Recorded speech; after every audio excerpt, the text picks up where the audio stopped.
ছোট পর্দার আলোচিত অভিনেত্রী সাদিয়া জাহান প্রভা সম্প্রতি তার এক ফেসবুক পোস্টকে ঘিরে নতুন করে আলোচনায় এসেছেন।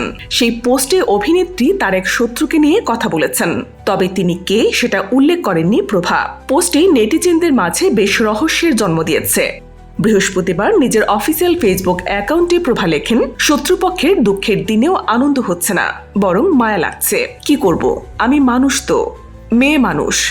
নারী হয়ে নারীর দুঃখের দিনে নারীকেই অসম্মান করার পারিবারিক শিক্ষা, যোগ্যতা কোনোটাই আমার নাই। এই বার্তায় তিনি বোঝাতে চেয়েছেন, ব্যক্তিগত বিরোধ থাকলেও একজন নারীর কষ্ট বা অপমান তাকে কোনোভাবেই আনন্দ দিতে পারে না, বরং তিনি সেই দুঃখের সহমর্মী হয়ে ওঠেন।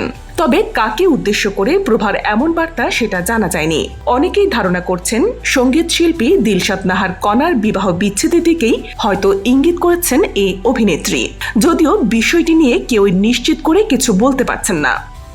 2005 সালে মডেলিংয়ের মাধ্যমে ছবিজঙ্গনে পা রাখার পর অভিনয়ের পাশাপাশি নিজেকে একজন দক্ষ মেকআপ আর্টিস্ট হিসেবে গড়ে তুলেছেন প্রভা। নিউ ইয়র্কের দ্য মেকআপ একাডেমি থেকে এই বিষয়ে তিনি প্রশিক্ষণও নিয়েছেন।